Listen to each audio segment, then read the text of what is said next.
Well, hi there, racing fans, and welcome to another edition of Winning Ways, where Laf and I are going to give you all the latest updates. Unfortunately, we weren't able to download some of the stuff we needed, but we found a couple for you, and looks like we've got a good show today. We're going to do emails at the end of it, in your call. Yeah, we'll have a lot to work forward to going in towards the Breeders' Cup, which runs this weekend. We'll have some great races, horses from all over the world coming to race, and it's looking good. We're starting to pick up our features now. Right, let's go into our three to follow. We picked up a horse of Mike de Kock's, Tequila Sunrise. So remember this one. We didn't have the film for it, so we had to find another. So we went on to Blonde Princess. But Tequila Sunrise runs over a bit of ground. You watch him next time. Let's go and have a look at Blonde Princess at Scottsville.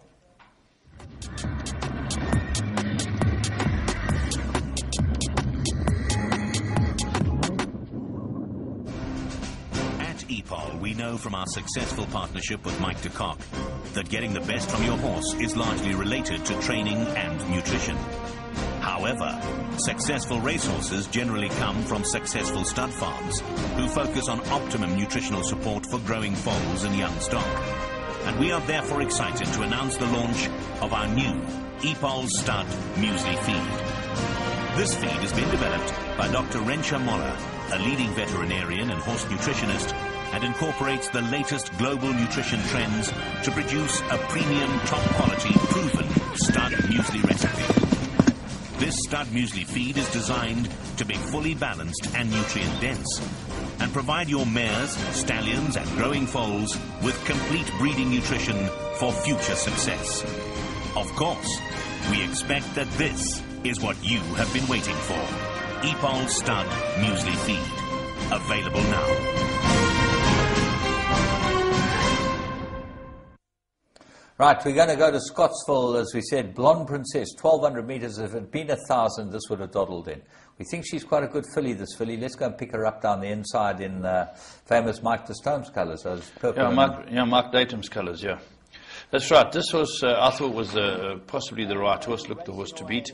But Arthur Marcus and Dennis Bosch had other ideas with, what was it, Nightingale Grey. You'll see Nightingale Grey's got the noseband, the white face with the orange cap, leading 4 off the right. The horse that we've gone for, Blonde Princess, is down the inside with the noseband, and these two soon assert.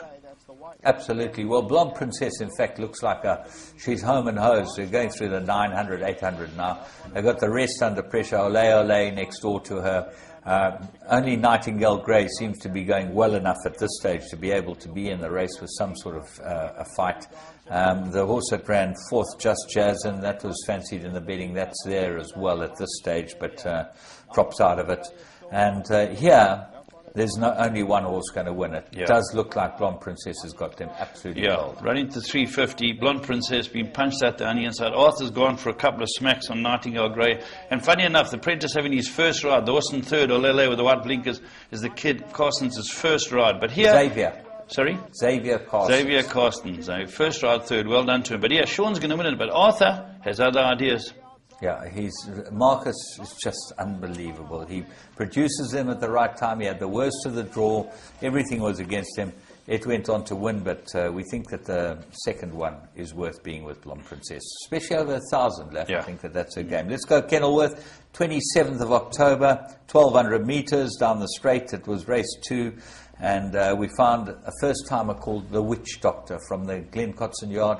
Very nice filly indeed.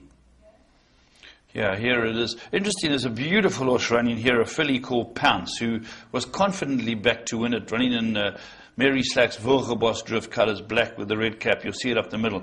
I had a look at this filly in the ring, James. She's an absolutely beautiful filly. Hadn't run for some time, and that was the fear, but they want to say unbeatable. The horse we found is in the black cap, 2 off the right. Yeah, she's now dropping off the pace, you'll see. Looks like she's got the crossbands, but she's certainly not going there with the front ones, and Pounce is going as well as anything. Kimmy DeLago, the winner, in the Hassan Adams colours, that's got the sheepskin noseband, the black filly in the middle, and the one we found is right behind her, the Witch Doctor. Now watch, you'll see that she comes under pressure here, the Witch Doctor. She can't go with Kimmy DeLago. Pounce now looks like she's ready to pounce, but doesn't pounce. Yeah. And the Witch Doctor runs on really well at the death here. Now she's starting to get into stride, but Kimmy DeLago's got them stone cold. Yeah, That's right. Young Christopher Buller punching out. Pounce trying hard. Just, I don't know if it's needing it or beautiful filly. But the unraced horse, the one we found, Witch Doctor, starts to peg him back. It's a cracking debut. Yeah, this filly will go on. She just gets ridden out with, shown the whip. She got one smack. She'll go on next time. She was back 10 from 33-1 to 9-2. So I obviously think a bit of her. Let's go with her next time. The next one we go to Turfentine, 27th of October. Remember, there was no racing at KwaZulu-Natal in KwaZulu-Natal this weekend. So we go to Bay of Bengal, maiden plate, 1,200 meters, Spike Arena trained, Carl Zechner ridden, first timer, Bay of Bengal. And this one will come on leaps. You watch this race, you can't believe that this horse ends up running third and getting beaten. A short head, basically, or head. Here he is. Yeah, this is a very good run. It comes out very keen, like it wants to get rolling. Gets a very good break. The runner-up distinctly is on the inside, and the winner is in the green and yellow. So there you can see that all three of them, the first three are the first three at the moment. Arthur Marcus takes brother-in-arms the lead. Anthony Delpesh sits back on distinctly. And this horse is in the blue sleeves and the black cap. Very green. First run, doesn't know what it's doing. Well, he's now caught in between, he's sitting second or third in between the two horses behind the winner, which was brother-in-arms in the Finlayson colours, John Finlayson. Yeah. And this horse got basically nowhere to go at any stage. And distinctly, as you say, does get the split down the inside. Anthony has to sit and wait and wait and wait. He does get the split, but Marcus has kept enough in the tank. Now, this horse is fifth. The horse we picked up, brother-in-arms, for first timer to run through this gap was very impressive because he's still got nowhere to go. Yeah, got nowhere to go. And Call the Truth, Zechner keeps it. I mean, here I thought distinctly had the race. Anthony's timed it beautifully, but Arthur's managed to get brother-in-arms to fight back. And these two are going to fight it out. But have a look at this horse. Bay of Bengal between them. This is the debut run. Absolutely took off there at the death. And next time this runs, I think you can have a few rand with him. He certainly does look like the part. He ends up there in the picture being in front. But we're going to move on and we're going to have a look at the blast from the past. This is the 2011 Empress Palace Charity Mile. Getting the best from a thoroughbred is largely related to training and its diet. Mike de Kock has mastered this critical balance. Where is Mike de Kock? Yeah, how can we have a world-class racing event, no Mike de Kock? Wherever you are in the world, to be competitive at the highest level, equine nutrition is first and foremost. Mike de Kock, you're a living legend. Tries to kick the lizards. I've always wanted an edge over my competitors, and I have found the one place I can get that edge was nutrition. The game has been very kind to me, and I'd like to give something back. And so EPOL and I are making my international formula available to all trainers. De Kock has always partnered with EPOL, and together they have developed his own formula, which is truly world-class. The feed is based on many years of research, but now we've pushed the formula further to something that today is a world-class product. I promise you, trainers will see the difference. Mike de Kock feed from EPOL, available now.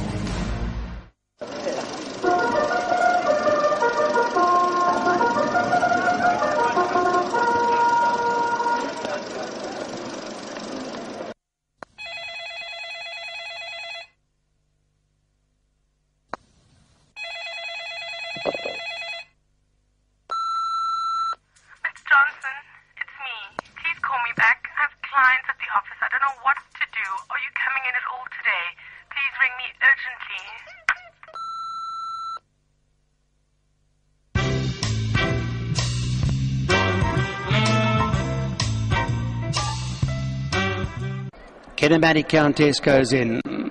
Penhaligon going forward now. Penhaligon ready.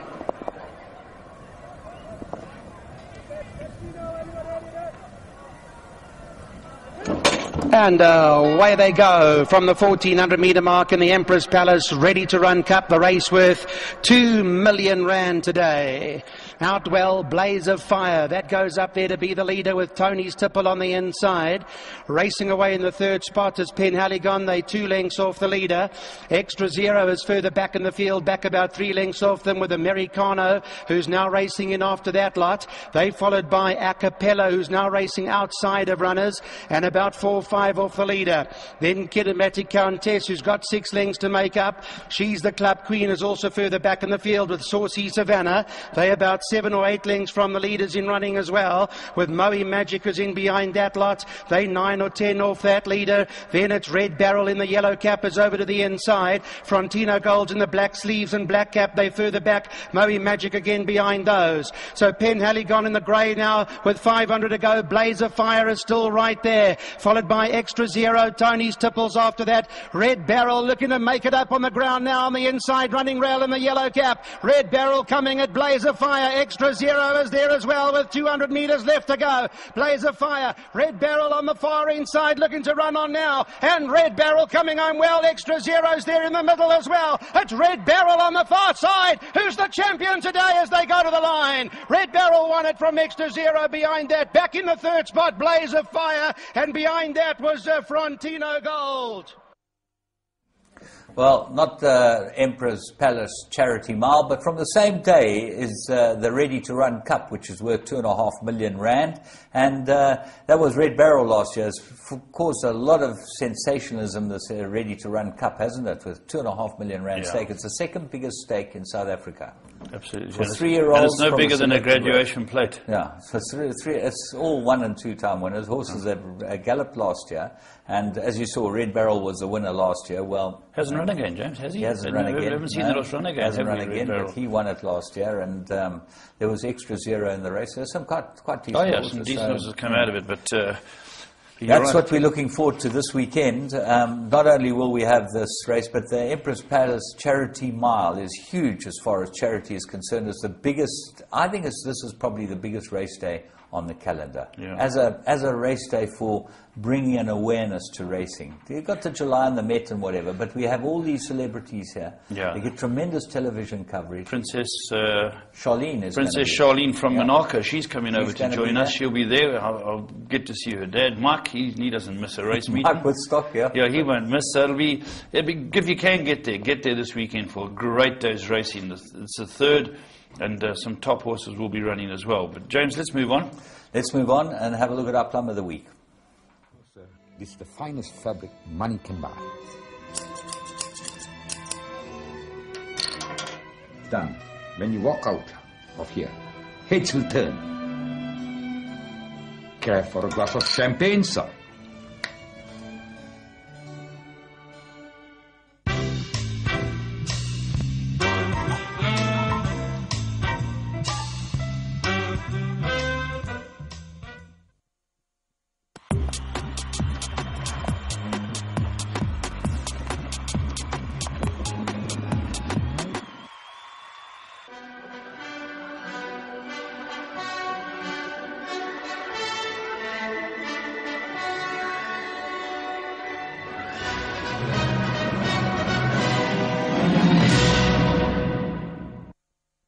Still out in front, shows the way. Now What a Winter starts to creep closer along the inside. Castlethorpe is wider out with Rabbit Taché. Depardieu's back 4 off the lead. Capel Ride still in front. What a Winter. Depardieu's now starting to come home strongly from the back of the field. Capel Ride, What a Winter over towards the inside. And it's What a Winter now picks it up. Depardieu's coming home hard. Capel Ride still right there along the outside, but What a Winter showing his class. What a Winter stays on to win from Capel Ride. Depardieu. They were then followed across the line by Casey Cool, Rabbit Tash, President of Pop, Castlethorpe, and Hell's a Poppin'. Well, there you go. What a winter. You could have got 4 to 10 or 7 to 20 with your bookmakers. He is backed into 7 to 20, this horse. 5 to 10, 11 to 20 in buckets. So you're getting quite a big spread in the price on Interbet, and there was big volumes on this horse. So what we want to illustrate is if you get these odds-on shots, you get big volumes. Yeah. You're getting 10 or 20,000 at a time, wherever you like, at 11 to 20 rather than 7 to 20, which is quite a phenomenal spread. Yeah. And this horse, interesting about this horse, Didn't beat them as well as I thought he might beat them. You know, he's met them, a lot of them at level weight, so there was a kilo in it. He should have been giving them lumps. Capital Right got to within 3/4 of a length of him. He probably is getting tuned up, and, you know, Walter, he was only racing for, the stake wasn't a big stake either. No. You know, but as you say, Walter's got to tune him up and get him ready for their season. He's obviously a top horse who's got problems. He's had a few problems, and let's hope he's going the right way. Okay, well, let's move on and have a look at current affairs. We've got some quite interesting news for you there at Current Affairs.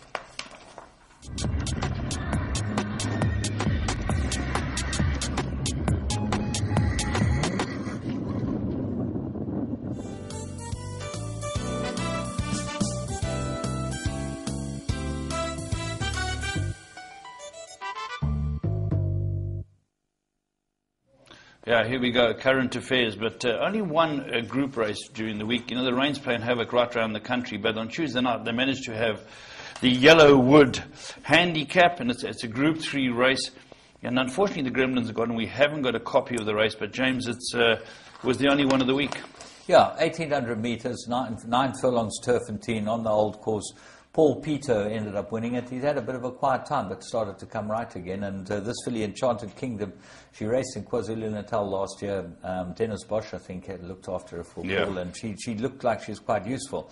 Without Malice, has always been there or thereabouts. Very good. Also, Scott's, isn't it? George Scott, Farney Chambers. He's a good rider, this Farney Chambers. I've been watching him. He knows how to ride horses. And up front ran third. Now, that's a filly that ran, I think, second or third or fourth in the Alan Group Robertson. 1 as a maiden. That's right. So she's quite useful she's as well. always had ability, and so that was it. They're getting ready for their season up there as well. So that was the Group 3, that the Yellowwood Handicap that we've just seen. Well done, of course, to Paul Peter and Chase Morjean. Isn't he having a good run, James? He's riding really well in Johannesburg. Louis Huisson gave him a break, and he's grabbed it with both hands. It's nice to see him. Yeah, nice to see him. He's winning a good few races. Nice kid, Chase. Very, very nice guy. Well done to Chase. He's gone up there, and he's won this Group 3, and he's winning races on a regular basis. But we're talking, we've got build-ups to Breeders' Cups, and we've got build-ups to the big race, the Cup in Australia. Now they're in the Cox Plate, and this was a cracking good run because, excuse me, the 3-year-old who's the runner-up, James, is the half brother to Black Caviar. So imagine what the next foal is going to sell for, James. Yeah, it's been incredible. You know, the Hawks has trained it, and he's quite a good horse. He's not Black Caviar, but he's very good. He's a very good young horse, yeah. And the winner it's an amazing horse, this one, because he's an New Zealand bred horse, okay? He's by a very unfashionable stallion, Thorn Park, but he's out of a Zabeel mare. And he's won 4 Group 1s in a row. He wasn't expected to win this, but my goodness. Do you know why he wasn't expected to win this? Because they say the Kiwis can't come over the ditch, as they call it, and beat the Aussies at their own game. They tried it, was it Jimmy Shue? Yeah. He ran second. He was a very, very good horse. And they came here and they've done it. This horse, what was it called? Ocean Park. Has won the Cox Plate. Let's have a look at the Cox Plate. We can talk about it afterwards. Park about 10 off the leader at the 800, followed by Sincero, Southern Speed, and 2 lengths to Linton. Round that 800 turn now at Ethiopia again, moved up and went to the lead with Prasia still there on the inside, 1.5 lengths to All Too Hard. More Joyous is hanging in there tough, followed by Piero, Happy Trails. Here's Sincero, now Ocean Park starting his move on the outside. Shootouts trying to follow him home, and the rest look to be struggling. Coming to the home turn, All Too Hard's coming with a run, but it is Prasia the leader. All Too Hard coming after him. Ethiopia boxing on. Ocean Park's winding up, and next was Piero coming around the turn, and the 3-year-olds are the leaders. All Too Hard, but now Ocean Park starts to wind up. All Too Hard from Ocean Park, and then came Piero. All Too Hard a neck in front. Ocean Park stride by stride getting to the 3-year-old. Ocean Park got up to All Too Hard. They hit the line. Ocean Park wanted to hit to All Too Hard. Third, 3 lengths away, maybe Piero from Ethiopia, who kept on giving something. Southern Speed. Well, a fantastic day for Kiwi racing. Wonder we'll see Glenn Boss, another one, James. Yeah, and Gary Hennessy, the trainer. What is very interesting about this race at Moonee Valley, as you see, a 200-metre running. Okay, yeah. 200 metres. Very short. But because the bend is properly cambered and properly set up, horses race from the 500-600 meter mark around this bend. Yeah. And you can come wide, you can swing wide, and you can swing into the straight and not lose anything. And this is the joy of Moonee Valley. Now, they're talking about changing the track. There's a huge thing in the Australian press at the moment, not changing the track so much, but moving the winning post 30 or 40 yards back or 50 yards back. Longer running. Make it a longer running. And the jockeys, I was watching Ride the Rails on, what's it called? Over the Rails, three lunatics. Off the rails, was it? Off the rails. So they are off they the are rails, brilliant. Those three guys. Those they are have a brilliant. laugh, you see. Yeah, they have a laugh. We're not allowed to have a laugh on no, this. We've got to keep it We've got tidy. to keep it tidy. Got to keep no humour. You're not allowed to have a laugh. No. And not even have a laugh. No, you can't. I really enjoy those three guys. Well, they were talking about, they were saying that this is the plan, but they're not very happy with it. And the jockey there, Malcolm, what's his name? Malcolm. Anyway, he's Malcolm in the middle. Yeah, Malcolm in the middle of those two other idiots. Yeah. I like their hairstyle. They are very, very good. But just James, you're just touching on my hair like the that. third horse, Piero. With Gay Waterhouse horse, they thought it was the best of his generation, but turns out that Piero is not the best of his generation. All Too Hard seems to have his number, but well done to Kiwis. They've come through and won that, and it now augurs well for some very good racing coming up. We're looking forward to that. But we've got some news, James, that's happened in current affairs. First of all, staying with Australia, Darren Beedman retires. Well, it's not the first time he's retired. No. He retired after Saintly won the Cup. And aptly named horse. Yeah, saintly, because he went to the priesthood. That's he became a priest and started preaching, and then he decided, no, this is for the birds, not enough money in this, and I'll go back to being a jockey. And he went to Hong Kong. He had a fantastic stint in Hong Kong, Darren Beedman. He was a very good rider. Yeah. He was a very good, and a very nice man. Funny enough, was on the plane with him on the way back from Mecca. No, it was after Saintly won the Cup. On the way back from Melbourne, we were going to Sydney, and I had a long chat with him, and he was most interesting and very nice, well-spoken man. Yeah, a hell of a nice guy. He could make it as a preacher. Yeah. Another interesting innovation that's come about that I think people should be aware of is that the Racing Association now have the ability for you to watch racing wherever you are in the world. If you go, Larry Weinstein and his team have set up a site on Racing Association where you go on and you can watch a race. If you're in the airport anyway and you think you might miss a race, you get your live international teletrack feed, which is fantastic. Yeah.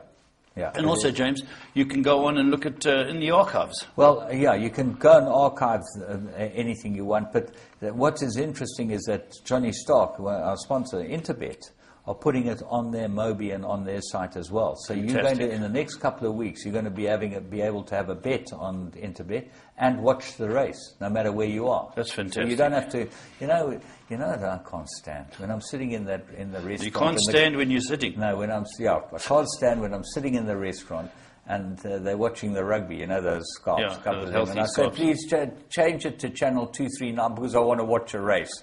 You don't get some very good looks. No, or remarks. Yeah, or remarks. No, you should try and change your bunch of friends, James, so you can watch racing.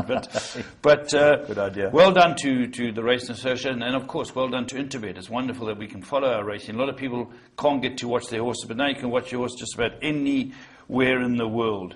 James, it's the build-up to the Empress Palace, the sales, the ready-to-run sales. A lot of interest. The DVDs are out. They've had the gallops. The horses will be there to be viewed. I got Tom Callahan message. They'll be viewed from Wednesday. So if you're in the Gauteng area, get down and try and buy yourself a horse that's competing for it, if it's good enough, for at least 2.5 million rand. Yeah, it's an amazing, amazing race. Anyway, there's other amazing races coming up on the weekend. A big race meeting, the Breeders' Cup at Santa Anita. Yeah, this is fantastic racing. If you can get out and watch this, it's fantastic as well because it's a race that's been out of the South Africans' grasp. Michael de Kock and Kevin Shea went very, very close.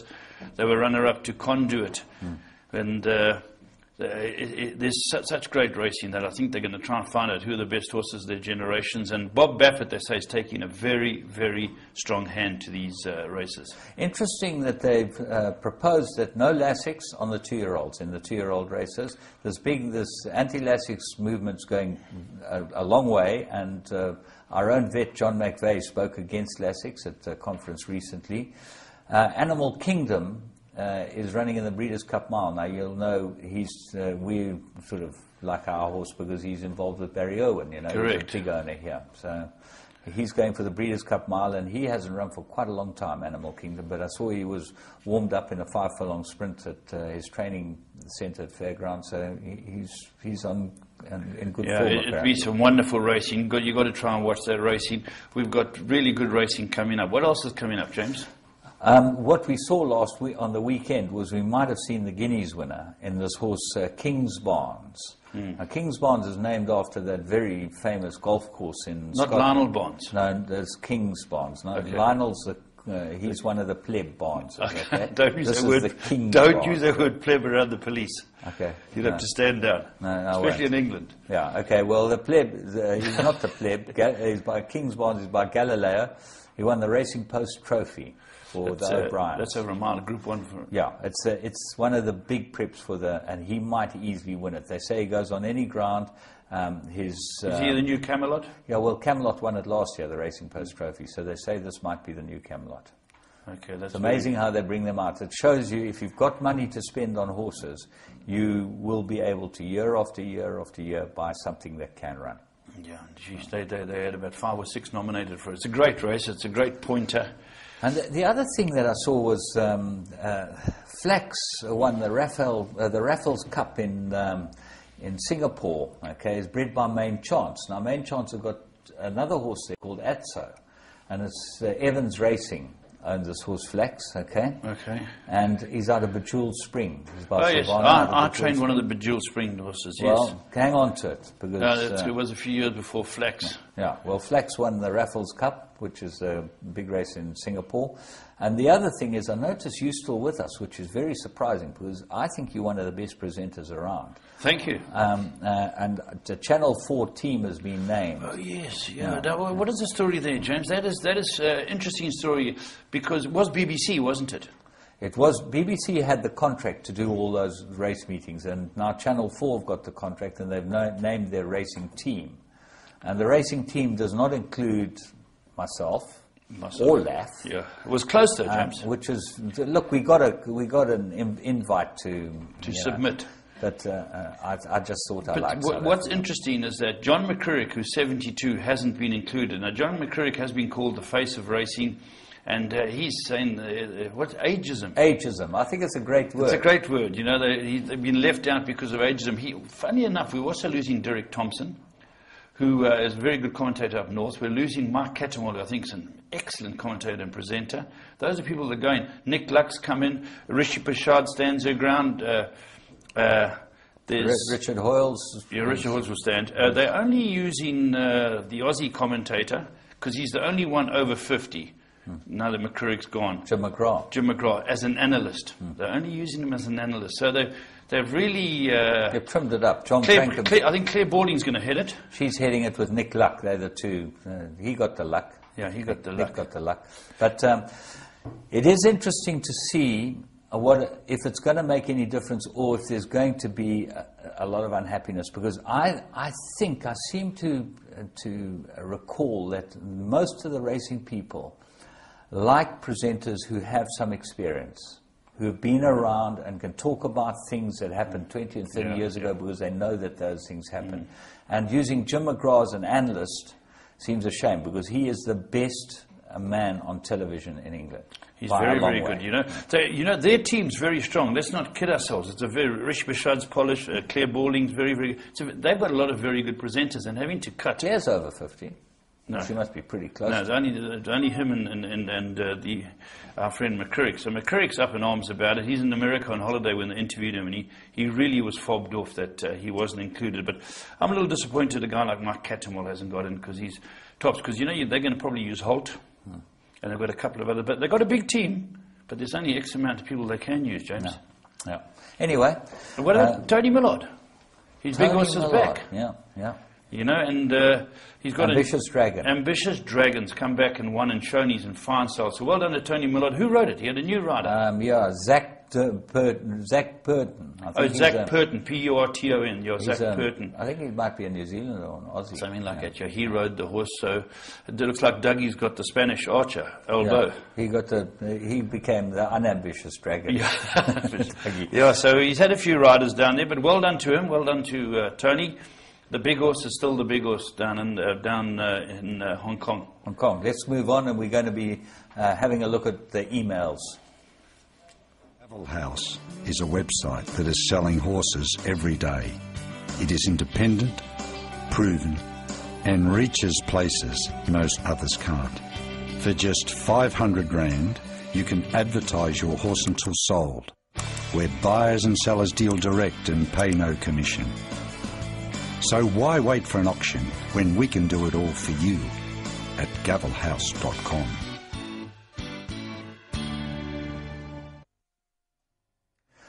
Al Sharma. This is a decent mare, this Al Sharma. She's an Al Mufti mare out of Blue Lorry by Eliodor. She's only 11 years old, and she's got a Silvano colt at foot, which is... that's a big plus. Big plus, and she certainly would be an advert for anyone's broodmare band. She's quite decent, Al Sharma. So you'll see what the Silvano self with. Silvano's a superb stallion and was a superb racehorse. And there's another one too, so that's Al Sharma. And the other one's in train, you can see it looks very, very well. This horse called Royal Touch. Yep. Chestnut Gelding 2009. Well coupled, from winning Dam line and full work, sound and ready to race. Dam is Group 2 and 6-time winner, Blushing Dove. Shows good, that should be work, I believe. You can see it looks like it's in work. This photo seems to have been taken from the paddock or the parade ring at Clearwood. I would think, the parade ring at Clearwood. So, the horse is a very nice horse. Nice looking horse, yeah. Definitely worth having a look at Royal Touch if he's ready to go. He's available on Gavel House. All you've got to do is get hold of www.gavelhouse.com, I think, and go from there. They're moving them also. I've been going through that site, James. It's really doing well. It's a wonderful idea. You can get involved with the horse anywhere. Anywhere in the world. Anywhere in the world. Very good idea. Right. We're going to look at your call, where we're going to do some very interesting emails.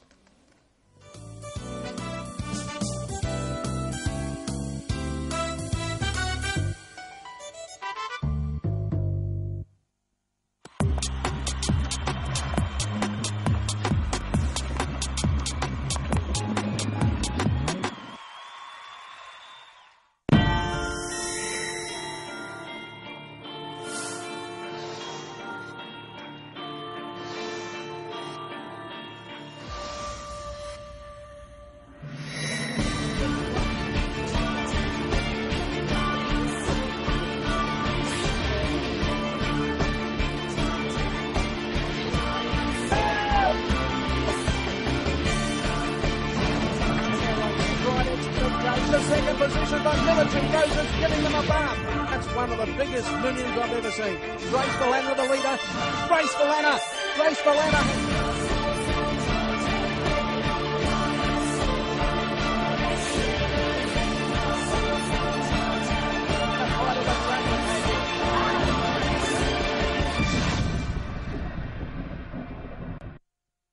There we are, Magic Millions. Looked a wonderful place, and James and I were there in June for the sale. We're going back in January.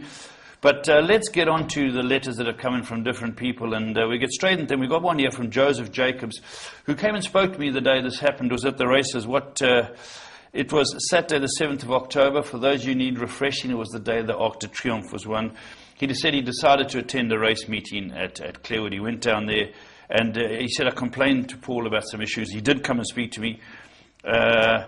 He said that the penetrometer readings first got him. He said the penetrometer readings, horse was drawn on the wrong side, they got no chance. And the penetrometer readings seemed to suggest that they had a chance. How are they done? James, I think they're done middle, inside, and outside. They've always done it middle, inside, outside. They take the readings across it. The penetrometer supposedly gives you the right reading. But what is interesting is that it's a machine that drops a weight, finds the depth of the ground. Yes. Now, I'm not sure that it can give you a consistent reading across the track, because we've often seen Scottsville the outside looks as good as the inside, but it's definitely not as good as the inside, you know. And the penetrometer says is this probably penetrometers are used in many countries today? So it's a flawed system, would you say? I think that the problem is it doesn't give you the reading as to where the best going will be. Now, if you watch the English, they've got a very interesting system. They have a stick with a spike on the end of it, okay? The trainers, all the trainers go and walk on the tracks. Okay. Before the race meeting, they walk around with their stick with a bloody spike on it. Well, they never work morning strings as trainers there. But if they've got race day, like a big race day at Cheltenham or whatever, they're living at Cheltenham for the week. Yes. And they walk around, you'll see them walking around their wheelies, prodding the track with a stick. And that's where you find out, because you can see how far you go in before you get to some firm ground. Yeah. And it's you'll see them when they race at Ascot. Often, they're going down the back. They'll suddenly go right to the outside rail. Yeah, Goodwood, Ascot, correct. That's the trainers have worked out. I see jockeys and trainers. Mace used to walk the course here. I think he got it from his time overseas. He also said that, I'm going on quite a long letter from him, that in the first race, he had Born to be Noble, who was at some stage favourite. It never paraded. Then he saw on a board that it was wearing a tongue tie. It was never announced. And he said, these are very important. Now, what's interesting, Sean Parker had come and seen me the other day. Sean is proactive, and he's taken letters going out to all the trainers that you parade in order. Apart from the very special cases, you parade in order. And secondly, you've got to come into the parade ring timelessly. People saddle at the back. But he said there are punters who come down the fence. It's got to be done correctly. He's putting it through the system. So I'm pleased to say that will pass by. Also, when the big race came on, TVs weren't showing the Arc. People had to run and try and find a TV that was showing the Arc. He said, that's poor. It's the Arc de Triomphe. And he said he has appealed to Graham Hawkins, which I believe you touched base with Graham. I chatted to Graham about it, and Graham said, unfortunately, there were no sheets that day. The TAB sheets were not printed out, but that they did have a problem with the Arc overlapping with the racing here, and it wasn't shown on the television. But he said he's glad that Joe Jacobs brought it to his attention, because it will all be sorted out. And he has spoken to Joe Jacobs as well. The other point that he said was the starting pens, when they had that faulty pen saga. So Joe picked a very bad day to go to the races, didn't he? A miserable time. Well, listen, for most of us, every time we punt, it's a bad day. But Joe, no, thanks very much. It's a good letter, and it covered a lot of interesting topics. Hopefully we've been able to answer some of them for you. What have you got, James? I got Chris Novella. Now, he's sent in a couple of letters, this guy, and it's nice to hear from him. In days gone by, I observed that there was very strict control with regards to jockeyship in racing. One might recall Jeff Lloyd not riding pedometer out in one of our main features at Greyville and getting a stiff fine. I think you seem to remember. Yes, I remember that. He cost the owners 40 grand. I think it was the July pedometer. He did put his hands down. He was fined. And I think the owners did 40 grand. Stake money they lost in those days. And he was rightly dealt for putting his hands down. Then he goes on to elaborate. Well, then he says, on the 15th of September, the sophomore sprint runner Kenilworth, two very important items of note concerning the same horse, Awesome Power. This is one for the books, I believe. Now, we would have shown this race. Unfortunately, we weren't able to download it, but from the Racing Association website, we wanted to, and we're hoping to be able to get that up and running, because if we are able to, in future, when we do these emails, we'll be able to show them. Now, this horse, if you watch the race, missed the break, okay, hit the front going through the 600-meter mark, very green, and got run out of second place by a very close margin. Tevez won the race. But what was interesting, if you have a chance, go on the Racing Association website, you'll see that at the finish, this horse just takes two horses out and tries to go down the chute. Takes a winner and the second horse out. I don't know how there wasn't a terrible accident. Marcus was lucky to stay on the winner. And you can watch it. Now, I spoke to Sean Parker about this, and he said they've had the same problem at Greyville, and they've redone the chute, so they've made it much narrower, and they've got this double rail up above where the chute slides across, instead of the tape they used to have. Okay. And they don't have the problem anymore. Oh, well. So maybe it's worth looking at he has a bit of a go, I see, that we must, while we laud our apprentices, and they should be criticised as well. Well, I spoke to Sean Parker about it too, and he says they have a very set system as far as, he talks about qualifying rides, this guy, Chris does, and he says that qualifying rides should be monitored properly. Well, Sean tells me that a qualifying ride is only okayed by the stipendiary stewards. and they have to have 12 qualifying rides before they can go around the bend.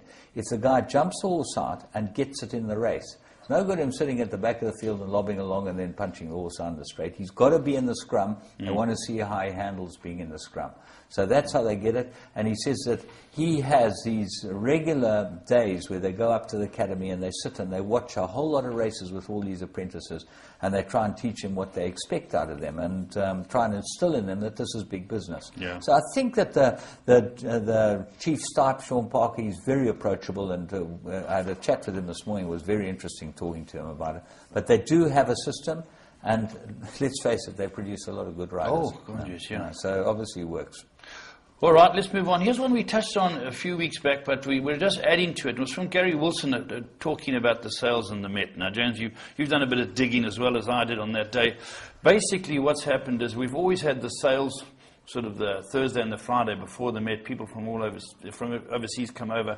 They have a wonderful time. You've got the Cloverflay lunch, the Carflay golf day, all these building up into a great week. Now, unfortunately, they've moved the Met. RCC are not available for them to move the sales, so it remain a week apart. You looked into it, James? I don't think anyone should be moaning about it. Imagine having 2 weeks in Cape Town. You'll be so happy to get home, it won't even be possible. You know, but the point is that, yeah, they want to have 3 weeks between the Queen's Plate and the Met. And they cannot have 3 weeks between the Queen's Plate and the Met. They cannot run the Queen's Plate. This is the problem. They cannot run the Queen's Plate immediately after New Year. Because the Carpenars have a different setup there. Have an extended New Year. And they had a second New Year, okay? So you can get nothing done. So you can't get the races ready for the Queen's Plate if you run it too close to their New Year's, all their New Year's. Well, Michael de Kock calls them mountain men. Yeah. From across the mountain goats. The mountain goats, sorry, the mountain goats. Yeah. Well, you know where that came from? That came from John Burks. He was the one who started it. Mountain goats. The mountain goats, yeah, Okay. he called them. He had So the reason is they have an extended, for lack of a better word, an extended or protracted New Year's party. Tweede Nuwe Jaar. Tweede Nuwe Jaar, which in English means Tweede Nuwe Jaar. Yeah. And after that, they've got to have 3 weeks, which is 3 weke. And then they have the Met. So the Met's gone out a week. We can't move it. So this year, for those of you who know, there's not going to be the famous Cloverflay party, which is an absolute...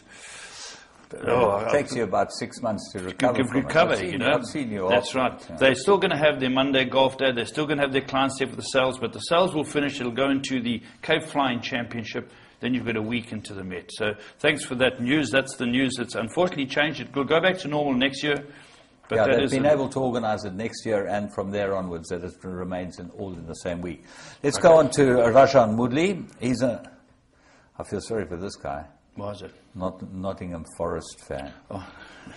Brian Clough, I suppose that was one of his mates. Did you watch any football yesterday? I watched a little bit of it. James, I thought you were pretty lucky. They got to scream for TVs. I'm not a Liverpool supporter. They scored a legitimate goal in the 90th minute. The guy ruled them offside. How was that Torres offside? got sent off.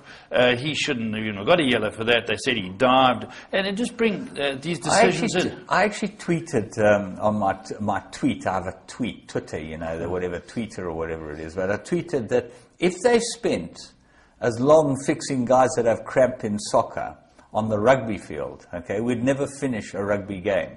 Because I saw that some guy had his leg up for 5 minutes. That's severe cramp. Now, most of those soccer players, you were one of them. Yeah. They walk most of the time. They run a little bit when the ball comes here. I'm misinformed to you. Watch a rugby player. Those guys run. They run. Then they come to a line out and they sit there and discuss what they're doing afterwards. They have a scrum and they go down and smell like someone's crutch and shoot.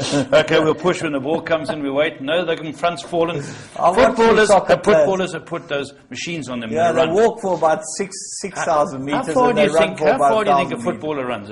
7,000 meters. You are 12 Ks. Beckham used to run 16. They've got this documented.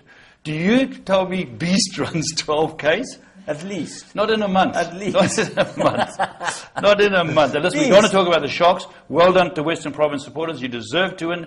Yeah. You came there with your no-hopers. We were absolutely pathetic. I think the Plumtree told the Sharks that they'd won the Curry Cup on Monday, and they all went to the beach. They showed no inspiration, nothing. No Couldn't drive, score a try. No firepower, and the only player that can play, in my opinion, and they should be given a year off, is Pat Lambie. He's different class. Different he division. kicked the ball in the right place. He had no chasers. Nothing. They were pathetic. Yeah, absolutely. It was, Well done to the Mountain Goats gave us a good hiding. Well done to the Mountain Goats. They gave us a good hiding. It's a second final we've choked in. Can we go back to Rajan So just Woodley? all he's talking about, James, is we have touched on this once before. Bring back Hong Kong racing. It's back. It's coming back, definitely. Okay. That's all coming back. So, Rajan, nice of you to send us. Now, here's one of the feel-good ones. Chris Novella, who had written into us last time we did mail, and he couldn't get his foals registered. He couldn't get all that done. How do we go about it? I got hold of Rob de Kock, who got hold of his people in his team, and everything's put to bed. So what he's basically saying here, he's received an email from the authorities and a positive thanks for your advice and direction. Colin Hall at Studbook has been extremely helpful and has sorted out all the problems we were experiencing. And basically he's saying thanks once again for your assistance. Keep up the good work. It's really, really helped. And that's from Chris Novella. Thank you very much. We're very pleased to be able to assist him. Let's go and have a look at what we got from Magic Millions. I'm sure we've got a winner or two in this. Yeah, there was a winner during the week, yeah. Let's go and see. There you go, Europe to Africa. Greg Enion's filly, I think it's a filly. It's quite useful. It's, it is, no doubt, very useful. And there's also, I see, there'll be a few next week. I saw a few win. Okay. But well done in Magic Williams. Now, you've got another one here, James. Okay, we've got this one from Shishle Shlongwe. Shlongwani. Shishle Shlongwani. Okay, Shlongwani. And my eyes are not that good anymore. Neither is your pronunciation. Enunciate, boy. Enunciate, okay. I say with pride that I'm an astute follower of your show from a punting point of view, and just for the plain love of sport of horse racing and the horse, and you guys tip like nobody we've ever known. Jeez, I don't know if that's good or short not. Shlongwani, not Goodman. Yeah. I must say I'm delighted as a Durban citizen to have the possible opportunity to see the International Jockeys Challenge at Greyville. It's long overdue, and I'm not that long in the sport to know if Greyville has hosted the meeting of this sort before. Well, I think they did host a meeting before. I think we used to have the Bull Brand. Yeah, but it wasn't Durban. Yeah. No, we've had Frankie won in a horse Frankie won for you. That's right. As a matter of interest, I note that Christoph Simeon is one of the smart international jocks around him, and Richard Hughes is riding the top of the game. But I was distraught at the rider Christoph on the Japanese horse Oferve. I believe he may have eased him down, believing he had the race win the bag. But it's my opinion, which won't mean much since it could be that Solomia was the better horse on the day. But I was impressed by the Japanese horse and believe it is entered on the October Champion Stakes with the mighty Frankel is mouth-watering prospect. Well, unfortunately, this came on the 8th of October, but Frankel had won on the 8th. Oh, that was last week. Thank you, gentlemen, for the good informative show. And not least, the project at Newmarket by Mary Slack and Mike de Kock is a good project in light of the ridiculously absurd export protocol. And just maybe in the future we might show these Aussies that South Africa bred quality sprinting horses and in saying Black Caviar never met a need for speed test from the champion Valderas. Sorry, laugh. You sure this Shishle Shlongwani is not an alias for James Goodman? He's pushed all your points here. I would have written it in Zulu. That's true. Shishle, thanks very much. Very interesting, but I agree with him on the Michael de Kock and Mary Slack. Wonderful what they're doing. Yeah, it was very well received, that interview. Well done to the guys who've got the international racing coming here. Fantastic. To the Racing Association, 18th, to Neil Smith. It's the 18th of November. Yes, 18th of November. That's right. And then we've got 2 to go. And this one here is from my side. It's from an Andrew Harrison. This is very interesting because I think it can go a bit further. It's not the Andrew Harrison who's the journalist and the editor of Parade. This is from the 3A Racing, James, which are the new young guys that are getting involved. Yeah, very they've got positive. A box here at Greyville. They've got a box here. And, you know, he said, in my opinion, South African racing market, betting market, lives in the dark ages and has become a totally crippled market. With regards to claims, now, I'm not going to read it all, but he's basically saying when they're claiming horses that you've got a situation where it's skullduggery, it's hidden. We should, but I took it up. I got hold of the bookmaker. What he's saying is that we should know who the person is that claims. Yes, and I disagree with him on that point because when a person backs horse, he's got a business dealing. He's not going to go and say, "Listen, I've got let's say Steve Sturlease's 100,000 on the horse." He says, well, just put the bookmaker's name as doing it. But the other point that they're touching on, which again I had a chat to Trevor Free about it, and I said, Trevor, we might take this up further where we get yourself, I think it's Dean Finder, people like that, or Sean Coleman, and they can discuss why, when there's a claim, it's only 10,000 of an unraced horse. Now, Trevor Fourie says if he's got a client who's been with him for years, and he said to me, there's 80, I think, bookmakers in Natal, of which 10 of them, at least, he said, at least no further, more than that, he said, we'll give you a 50,000 unraced if you're a client of his, not some guy walking across the counter. And you get 100 grand of a maiden if you're a client. Now, why is it that if a horse opens up and it's favourite, and someone goes in and takes the 10 grand of a horse, it's 80 bookmakers, 10,000. If your bookmakers put up a stake, so if you're claiming a horse, we'll absorb it, one claim, and then it shortens because you can't get on. They put up the betting. The bookmakers, Natal Bookmakers Association, put up the betting. So they should stand by the betting and be able to take a decent claim. But you see, it's all a feeler. Yeah, of course it is. But James, the point I'm trying to make, and as I say, I did take it up with Trevor Fourie, who said to me, he'll come on the show, anyone come on the show, but the point I'm trying to make is that if you've got a situation where it's only 10,000 is allowed for an unraised baby, some guy gets wind of it, phones up, claims it, the horse, instead of being 5 to 1, I'm just using numbers, goes 5 to 2. Now, everyone, the owners, train, everyone wants to back it, they can't. If it's 100 grand, it's a different story. They'll lay 100 grand of it, and it's the first guy who phones up their committee and says, I want this horse claimed, 100 grand. It makes it, it's not too hard to absorb amongst 80 guys. Well, wouldn't you? It's always bookmakers that claim the horses, very seldom owners. The bookmaker will claim it on behalf of the owner. Oh, yes. So no, that's the case. Wouldn't it be the right way to say, claimed by Trevor Fourie, or claimed by, I think they'll tell you that, James. They'll go out there and say this was claimed by this bookmaker or that bookmaker.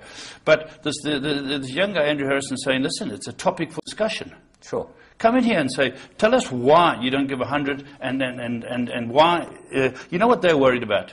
That they'll send 4 guys and try each get 100 of it. I said, that doesn't happen. If you've got a central office who takes the first phone call, hello, we've laid it to James Goodman, 100,000, they can shorten it around the country. Everyone absorbs it. All I can tell you is most claimed horses get beaten. So that's what that is a fact. There's another one here from Vic Nadu who said, what are the Gold Circle elections all about? Well, there's the new elections. All the board members have come up for re-election. Yes. And, nominations are out. Yeah, nominations are out. Apparently, I'm sure that there are quite a few people nominated. Yeah, there's a few people. That's basically what happens is I'm a director. You go up there, you put yourself back up for re-election if you want to, and then all the members vote. They've got to pick 7 people, and that's how the board gets it. That's in the next couple of weeks. Next couple of weeks. By November, the new board will be in place. Anything else from your side, James? That's about it. We've had a pretty good show, pretty interesting show, and we've got a great week's racing. I'm really looking forward to this week's racing. Should be good fun. All right. We're both going to Joburg. Yeah. We'll see you up at the sales. Hopefully we can buy a good horse. Well, from Paul and me, have a great week's racing. Get to the winner's stall sooner with the Magic Millions National Horses in Training Sale, October 31 and November 1 on the Gold Coast. Over 380 outstanding prospects broken in and ready to run. With recent sale graduates starring around the world, the sale is Australia's premier breeze-up style auction. Check out the online catalogue now. Spend less time waiting and more time celebrating. It's shocking to win the Melbourne Cup. And don't miss the Patnack Farm Unreserved Reduction Sale from October 30.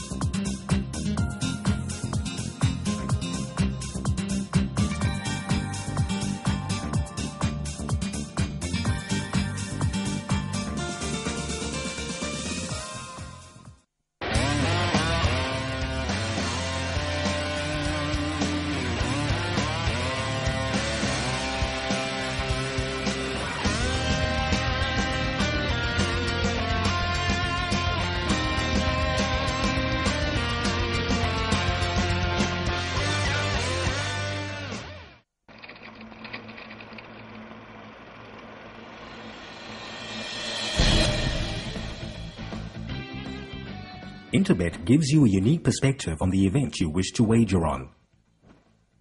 The trading screen provides a complete status picture, enabling you to make a more informed decision. For example, take a look at the percentage at the top of the back column. The closer the number is to 100%, the higher the overall wagerings become. If you watch this number over time, You will see that it starts off relatively high and drops as the race time draws near, improving the betting position right before the race. To see where the action is taking place, you can see the odds column to see the situation for each horse. Green means that there is more money on the horse and therefore the odds are shortening. Red means that the odds are drifting, and black means that there has been no change. You can use these trends to better anticipate where the market is going and make more informed decisions when placing a bet on request, for example. Remember that as the race time gets closer, there is a chance you will run out of time and that your bet on request will not be confirmed also increases. Wagering on horses requires knowledge and luck, and we are here to help you gain the knowledge and get up-to-date information so you can make far more informed decisions and get an action-packed experience.